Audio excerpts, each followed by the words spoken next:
Hi there, and happy Wednesday, and welcome to Bethesda United Methodist Church's midweek meditation. My name is Max Nolan, and I'm the choir director here at BUMC, and I'm excited to speak to you today about two of my favorite things in the entire world: Renaissance Polyphony and the famous superhero team, the X-Men, and sort of what they mean for our spiritual life. First, to start with Renaissance Polyphony, I have sung in a variety of choirs throughout my entire life, and I sang a huge, wide variety of music. But my life was changed in college when my choir director at the time, Dr. Dirk Garner, introduced me to the music of the Renaissance, or specifically Renaissance Polyphony. Renaissance Polyphony was the primary form of church music for over 200 years, from before the 1400s, well through the 1500s and into the 1600s. I was entranced by this music because of its magnificent structure and form. Polyphony, or polyphonic music, is characterized by many different voices singing different melody lines at different times. All of those melodies intertwine almost magically to create harmony as the lines zip past one another. And the greatest polyphonic music always ends in a cadence or final chord where the journeys of all the individual lines finally end and the voices come together as one. In the 1500s, this music flourished in churches throughout Europe, aided in its innovation by the still widely practiced Gregorian chant and acoustically rich cathedrals that this music was written for. Here now is one of my favorite pieces of Renaissance Polyphony, composed in the mid-1500s by arguably the greatest master of the form, Giovanni di Palestrina. This is his piece, Sicut Cervus. The text translated means, "As the deer pants for the water, so my soul longs for the Lord."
One of my other great obsessions is the X-Men.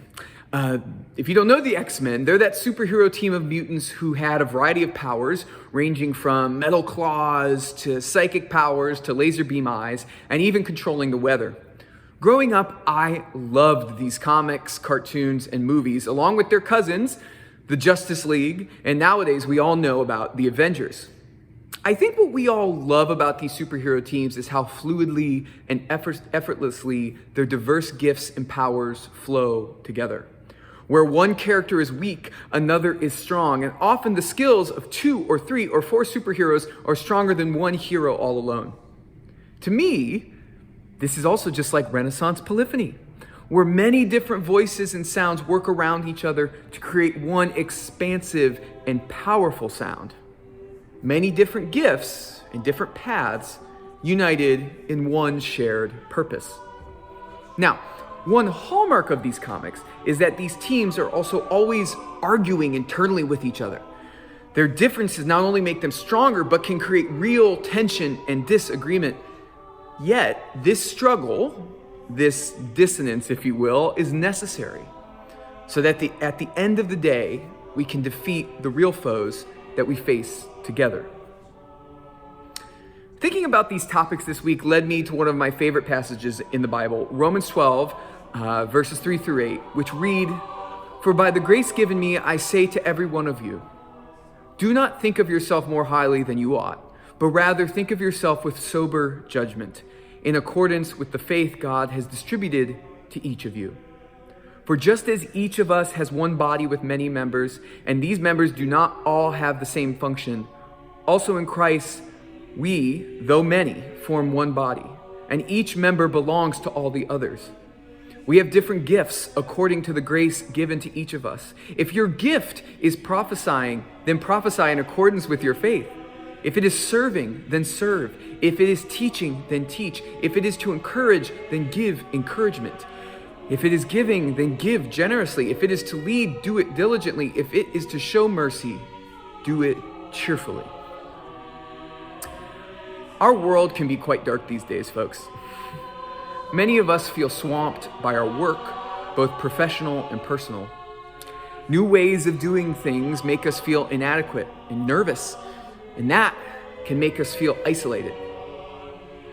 Yet, music, the X-Men, and the Bible all teach us that the solution to these big problems is not to worry about our shortcomings and go it alone, but rather the solution is to celebrate those gifts God has given us, those things we can do, and to team up with those around us, those in our homes, our workplaces, and yes, our church family. I leave you today with another piece of Polyphony. This is a short piece from the 1500s in England. This is Thomas Tallis's "If Ye Love Me," which sets that much loved text, "If ye love me, keep my commandments." I hope you enjoy and have a great rest of your week.